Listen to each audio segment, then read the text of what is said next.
Maganda yung dito niya, may parang groove. Ayan o. Parang sa piso. May groove din siya, parang taper din yung dito.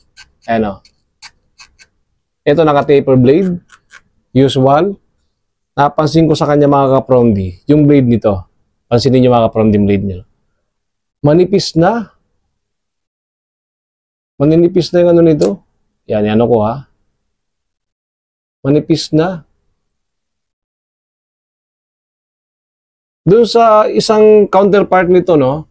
Yung isang Keme na inano ko, fade blade kasi yun eh. Pero ito talaga gustong-gusto ko siya. Gustong-gusto ko ang pagkaka-taper blade nito. Tapos, so, mataas yung uwang niya mga kapromdi, oh. Ayan, oh, mataas na, oh. Thin blade na siya. Manipis ang blade nito. May pagka-hybrid na talaga. Lahat ng lumalabas ngayon mga kapromdi, no? Mag-taper blade man yan o mag-fade blade man ito. Yung mga karamihan ngayon, ha? Kahit sa W Mark, especially sa Keme tsaka W Mark, hybrid na.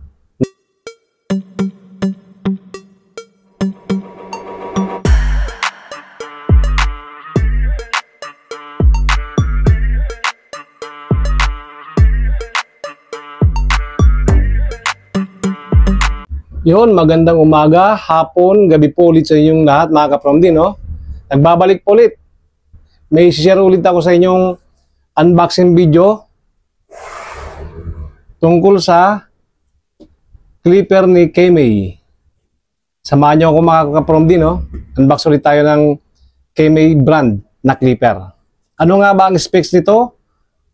Sa loob, maganda ba siya? O mabigat din? No, mga kapromdi, no? Buksan natin mga kapromdi. Samahan niyo ako, ha? Unbox ulit tayo ng Keme brand. Unbox ulit tayo. Marami tayong i-unbox ngayon mga kapromdi. I-share ko sa inyo yung mga hindi ko pa na-unbox, no? Ito yung mga nakarampa. Pinuksan ko lang pero hindi ko pa na-unbox. O yan. Plastic talaga, oh. Kaya pala mga kapromdi, no? Sa mga bago lang po sa YouTube channel ko. Ako po si Promdi Barber. Sana makapag-subscribe, like and share po sa video na to. At kung may makita man kayong notification bell dyan sa gilid, pag-click po para lagi po kayong updated sa mga susunod ko pang upload videos. Tara! Ito na mga Promdi, no? Ito ay si Keme Hair Clipper. Yan na mga Promdi. Keme Hair Clipper 1856. Yun. 1856 na Keme, no? Isa ito sa matagal ko ng clipper na nabili. Kaso lang, ngayon ko lang ulit bubuksan at siguro magagamit. So, reveal natin. Teka muna pala. Ano nga pala ang specs nito, no? Tingnan natin dito. Meron pala siyang 2,000 mAh battery. 2,000 mAh battery. Malaki-laki na rin to. Makunat-kunat na ito mga kapromdi, no? Tapos, nakalagay dito, USB type na. Pwede, no? Engraving metallurgy blade. Yung blade daw nito, engraving na, no? Metallurgy pa. Tapos, meron din siyang LED display. Ito maganda mga kapromdi. Isa sa magandang features ng mga clipper ngayon, meron na siyang mga LCD o LED indicator. Kung saan doon nakalagay yung battery life span niya, kung ilan na lang ang porsyento, tsaka yung RPM niya. Ito, nakalagay dito mga kapromdi, LED display. Yun ang maganda sa kanya, no? Meron din siyang switch, turn on switch, pero parang sa ano lang, hindi yung push button, yung itutulak nyo, no? Itutulak nyo. Ito yung tawag dito ay light touch. Light touch, ganun. Pero hindi yung pipindutin nyo, no? So, meron din siyang USB interface. Pag sinabing USB interface mga kapromdi, parang sa charger natin, USB na yung ano, port, charging port niya. No? Okay? Tapos, ano pang meron dito? Carbon steel cutter. Yung kanyang blade daw ay carbon steel cutter. Durable daw, sabi. Sabi yun. Tapos, meron siya ditong 7,000 RPM. Yun ang maganda rito. Dahil meron siyang 7,000 RPM. May kasama din siyang 4 na guard, isang brush, mini brush at isang cable. Ano? oil, tapos may cable, charging cable. O, tingnan natin. 7,000 RPM. Yun maganda mga kaprondi. Isa sa magandang clipper talaga, 7,000 pataas. Huwag na kayong bibili ng mga 6,000, 6,500. Kailangan mga kaprondi, 7,000 pataas talaga. Maganda yung mga packaging ngayon kay may mga kaprondi, kulay dilaw na, karamihan, no? 1856 na Kemei. Tingnan agad natin sa ayan, no? Kemei. 1856. Oy, pagbungad agad. Kemei clipper agad. So, tingnan natin to. Tingnan natin siya, no? Ito muna to, si Kemei. Ito sa kanya. Meron siyang manual. Ito, kung bitin pa kayo sa specs niya dito, may manual din siya, no?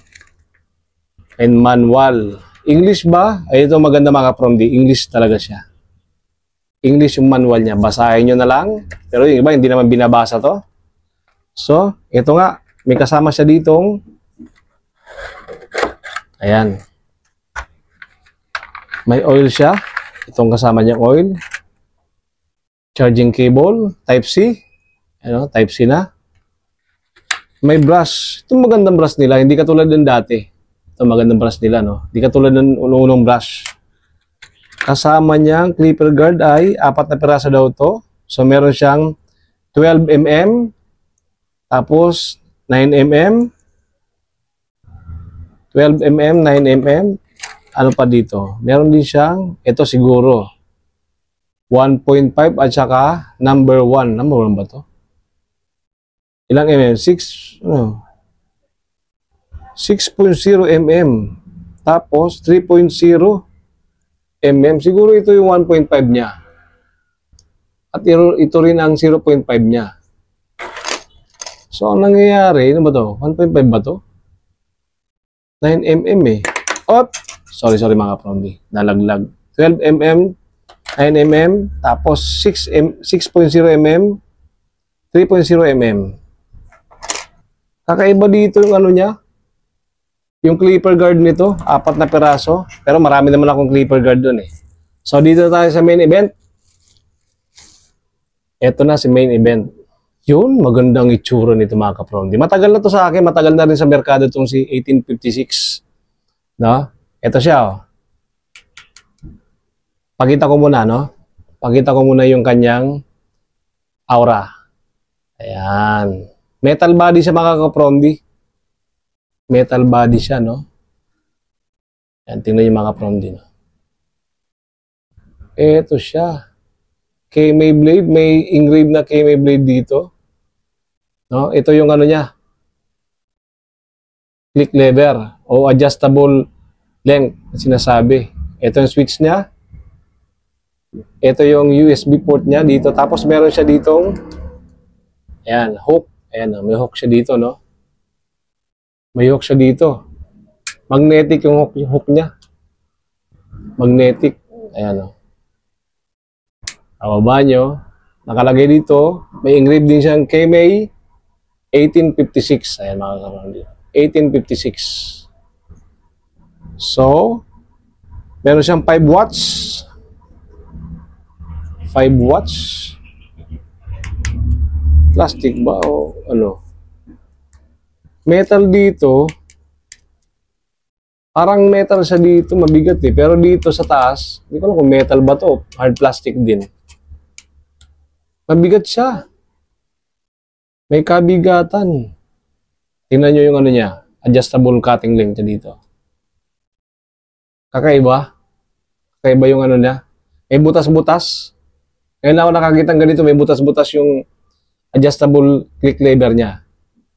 So yung blade niya, maganda rin. Naka-taper blade ito mga kaprondi, no? Naka-taper blade. Meron maganda rito mga kaprondi. At try ko muna itong click lever kung ilang piraso, no? Yun. Tingnan natin, no? Ito naka-fully close. Naka-close to, ha? Bilangin natin, pababa, no? 1, 2, 3, 4. Ulitin natin mga kaprondi, bababa ko, ha? Naka-close lever. Zero gap. 1, 2,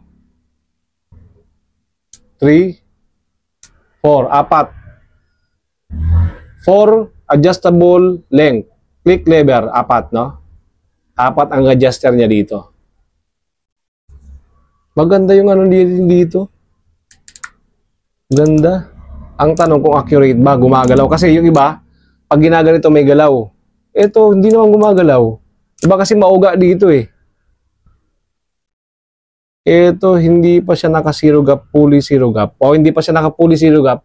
Karamihan naman talaga pag binibigay sa atin ng clipper, pag bumili kayo, hindi talaga siya naka-zero gap talaga. Maaring ginagawa nila yung para, halimbawa, siguro sa packaging, sa handling nito, para hindi mabungi yung sa taas. Di ba sa baba siguro. Maganda yung dito niya, may parang groove. Ano? Parang sa piso. May groove din siya, parang taper din yung dito. Ano? Ito naka-taper blade. Usual. Napansin ko sa kanya mga kapromdi, yung blade nito. Pansinin niyo mga kapromdi yung blade niya. Manipis na. Maninipis na yung ano nito. Yan ano ko ha. Manipis na. Doon sa isang counterpart nito, no? Yung isang Keme na inano ko, fade blade kasi yun eh. Pero ito talaga gustong-gusto ko siya. Gustong-gusto ko ang pagkaka-taper blade nito. Tapos, so mataas yung uwang niya mga kapromdi, oh. Ayan, oh, mataas na, oh. Thin blade na siya. Manipis ang blade nito. May pagka-hybrid na talaga. Lahat ng lumalabas ngayon mga kapromdi, no? Mag-taper blade man yan o mag-fade blade man ito. Yung mga karamihan ngayon, kahit sa W Mark, especially sa Keme tsaka W Mark, hybrid na. Napakanipis na ng dulo nito. Yung mga nauna kasi, makakapal talaga yung dito niya. So ito, pansin ko dito, maganda yung blade nito. Pero hindi ko lang alam kasi wala siya nakalagay na DLC. Kung mabilis mag-init, mag-absorb ng init. Pero yung blade niya okay naman. Maganda naman blade nito. Maganda naman blade niya. May awang talaga, oh. Manipis talaga. Nipis na rin, maganda. Ito maganda, recommended ko sa mga baguhan. Yung mga ganitong blade, taper blade. Ayan, hindi siya yung talagang pantay na fade blade, no? Ito, taper blade, medyo slide siya ng konti. So, titingnan natin, no? Maganda yung click lever nito. Medyo accurate. Hindi gumagalaw-galaw ito. Iba kasi pag yung mga nauna, yung 2296 ni Keme, yung plastic din, yung counterpart din ito, ay yung brand din na iba, pero Keme din. Pag inahawakan nyo din dito, lumuluwag. Ito, hindi siya, oh. Okay ako dito. Saludo ako sa Keme na ito. Hindi siya magalaw. Iba kasi magalaw eh. So ito, dahil apat, ang ginagawa ko dito, dalawang click. Diba? Ito, diba? Yan, dalawa. Isang click, tsaka pangalawa, yun ang nagiging half close lever ko, no? Half close lever. Tapos, dalawa ulit, fully open lever. Pag half close ko, dalawang click yan. Ibig sabihin, nasa gitna ako. Pag inisa ko pa, nasa 3/4 na siya, no? Bago mag-close, mag-zero gap. Pag pangapat, zero gap na siya. Pero ito, i-adjust nyo pa. Maganda. Kung sa bigat, mabigat siya ng konti. Medyo may ngari factor tayo dito. Pero hindi naman masyadong mabigat, no? Tingnan natin dito mga kapromdi. Ay, may plastic pa pala siya dito. Tanggalin natin. Yan, may plastic. Ito, LED niya, no? LED LCD indicator. Yun. Tingnan niyo mga kapromdi. Ako nakikita niya. Ayan, no? Umiikot yung ano niya dito. Tapos, may nakalagay dito na oras. 1:33 running time. Wala na ba? Isang speed lang siya, no? Isang speed lang siya mga kapromdi. Maganda dito dahil umiikot. Parang may wheel siya, no? May LC. Umiikot siya dito. May LC siya. So, yung power, panalo yung power nito mga kapromdi. Pwede. 7,000 RPM. Sa bagay, pag KMA naman medyo di pa naman ako gano'n nadidisappoint ni KMA. Sa totoo lang mga kapombi. Goods na goods naman sa akin si KMA. Lalo yung mga lumalabas nila ngayon. Goods na goods na. Panalo to. Malakas yung motor. Wala pang langis to mga promdi ha. Lalo pag nalangisan to. Yung noise niya, yung noise nito, ako accurate talaga yung dito niya. Maganda. Maganda yung ano nito, quick lever adjustment. Yung power nito, maganda yung power nito.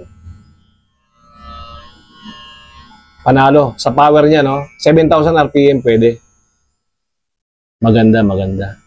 Pagkatapos, nag-iinit, pinapakiramdaman ko yung init niya. Nag-absorb siya ng init, mga kapromdi. Nag-absorb siya. Oo. Kasi malakas din yung power nito. Yun, karamihan sa inobserbahan ko yung init. Nag-absorb nga. Hindi nga siya DLC. Coated lang siya ng pintura. No? Pero pwede na. Pero yung ngalay, may ngalay factor tayo dito. No? Pero ako, sanay na rin na kasi ako sa mga iba-ibang klaseng bigat ng clipper. Kaya medyo hindi na ako, ano ba to? Hirap sa mga bakal. Ito, metal kasi to. Parang full metal siya. Full metal body. May ngalay factor. Pero wala na, hindi naman to masyadong mabigat. Sakto lang. Yung vibration niya, yung vibrate nito, ayos naman. Tahimik. Yung noise, medyo tahimik naman. May ingay lang ng konti, siguro dahil wala pa siyang oil. Pag may oil kasi ito, minsan may tahimik ng konti pag may oil. Wala siya talaga siyang oil na nakalagay. So far, tinetesting ko yung init niya, nag-absorb ng init. Kaya pag gagamit kayo nito, kailangan meron kayong mga backup. Lalo pag fade. Ito kasi maganda i-fade ito mga ka-promdi na may mga click lever para matatansya nyo talaga yung blending niya. Ito pinakamagandang pang fade talaga. Ako kasi iba-ibang clipper yung ginagamit ko pag nagugupit ako. Iba yung pang simula, pang gitna, pang huli at pang finishing. Pang final touch. Iba-iba. Ito gagamitin ko siguro to pero sa pang final touch. No? Pero abangan nyo yung aking actual test performance nito, baka makagawa ko. Pasensya na sa ibang mga clipper na hindi ko nagagawan mga ka-promdi agad ng review ng actual test performance pala, no? Kasi sobrang dami ng clipper na inaano. Minsan nakakalimutan kong gawa ng actual test performance. Sa dami ba naman. Pero baka isingit ko pag nagkaroon ng maluwag na time. Ito, kung recommended ba ito, recommended ko siya, no? Kasi sa mura pa lang, ang bili ko lang dito nasa 700 plus. Pero sa iba yata 800 plus to May mga voucher kasi ako mga ka-promdi, kaya nakakapag-avail ako ng mura. Tips ko sa inyo mga ka-promdi, pag bumibili kayo ng mga clipper o gunting o kahit ano man yan sa online store, i-click nyo yung kanilang mga voucher. May mga discount sila dyan, ipunin nyo para pagbili nyo, pag nag-sale sila, tsempuhan nyo ng sale talaga. Sale yung item, saka kayo bumili, no? Para mura. Ito, inoobserbahan ko siya, no? Mura lang to. Pero sa power, sure bull. 2,000 milliamp hour. 5 watts. No? Okay naman yung init nito. Yung bigat nga lang, medyo may consideration tayo na medyo mabigat ng konti. Kaya may 1856, pwede. Maliit. Maliit din siya, sakto lang din. Hindi ka kabalki. Hindi ka mahaba. Pwede. No? Pwede na. Recommended ko to. Abangan yung aking test performance nito mga ka-promdi, no?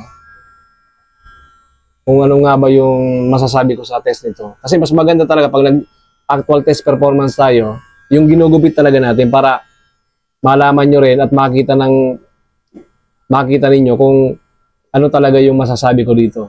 Yung blade niya, panalo talaga. Okay yung blade niya. Tsaka maganda may pahingahan dito. Lulusot, hindi siya maiipon sa ilalim. Ayan may uwang siya. Hindi siya gano'ng mag-iipon sa ilalim. Tsaka madudukot niya yun na kagad. Kung tinatamad kayong baklasin tong ano niya, tornilyo, pwede nyo dukutin ng blade o kaya nga karton. Ayan, sa lalim ba naman, oh. Maganda siya. Pwede. 700 plus ko lang nakuha, no? Kasi may mga voucher ako. Pero sa ano to, sa Lazada, nasa 900 plus, ganon. Sa iba nga, mahal eh. Pero ito, may discount kasi ako na malaki kaya nakukuha ko siya ng mura lang. Sa iba nito, nasa 1, 2. Meron pala ito mga pro, tips ko sa inyo. Meron pala si W Mark ng ganito. Ito, tips ko lang, bigyan ko kayo ng tips. Ibang kulay red. Nakalagay dito naman sa kanya, W Mark. Halos magkaparehas ng mga pro. Kasi nakikita ko sa online ganito din, di ba? Lalo sa Shopee. Huwag nyo nang bilhin nyo, mas mahal yung 1, 2 yata, 1, 3 yun eh. 1, 2, 1, 3 yata. Itong bilhin nyo na. Kasi meron ito sa Lazada, either 900 o 800, parang ganon. Pag sale, nasa 800 lang yata to. Huwag nyo nang bilhin yung kulay red nito. Maganda ang kulay nun. Ito, maganda rin kasi black eh. Pero mas mahal yun. Kung nag-iisip kayo na may ganyan din si W Mark, kasi parehas lang ito ng W Mark at si KMay, no? Mas mahal lang yun. Kung parehas lang naman ang specs, no? Parehas lang yung mga from D. Iba lang yung branding lang to. So dito na kayo bumili kay KMay. Kasi karamihan mga ka-from D, pag KMay, medyo mas mura. Mahal lang konti si W Mark. Medyo pricey ng konti. Pero parehas naman sa unit. Marami na ako na-encounter mga ka-from D ni KMay at saka ni W Mark. Magkaparehas ang unit, iba lang yung brand. No? Ito, ayos naman. O yan, nag-iinit na siya. Hindi ko pa siya pinapatay simula nung inaano ko inon ko. No? Pwede. Recommended mga ka-from D, no? So, hanggang dito na lang. Tingnan ko pala dito. Teka lang, huwag muna. Ayun. Fit na fit yung ano niya. Click lever dito. Ay, click lever. Clipper guard. Yun, no? Kakaiba yung clipper guard dito. Matulis. Pero marami na rin kasi akong clipper guard eh. Pero sa mga baguhan, recommended ko to mga from D. Sa mga baguhan, no? Eto, sasabihin ko sa inyo. Isa sa recommended ko to. Hindi pa ma'am. Kasi yung power pa lang, alam ko na eh. Tapos yung blade, alam ko na rin na medyo okay siya. Sa mga baguhan, pag wala pa kayong ganong budget, i-consider nyo to. No? Pag-ipunan nyo si KMay 1856. Pag-ipunan nyo, hindi kayo mapapahiya dito. Kasi yung motor pa lang, malakas na. Malakas na. Tsaka tiwala pa rin ako kay KMay. Kahit nakakabili ako ng ibang brand, tiwala pa rin ako kay KMay. So, panalo. So, mga ka-from D, sana'y nagustuhan nyo yung unboxing ko kay KMay 1856. Nabigyan ko kayo ng konting information. Abangan nyo yung actual test performance nito. Baka makagawa ako sa susunod. Huwag kalimutan ulit mag-subscribe, like, and share at click the notification bell dyan kung meron man lalabas para lagi po kayong updated sa mga susunod ko pang videos. Paki-like and share po mga ka-from D, no? Para malaman po ng ibang mga barbero at barbero nyo na meron palang ganitong bagong labas. Sa bagay, di naman to bago na. Pero try nyo sa mga nag-aaral pala magupit, sa mga baguhan. Consider nyo to. Recommended ko to. So, hanggang dito na lang. From the Barber po. Mabuhay, Barberong Pilipino. Solid.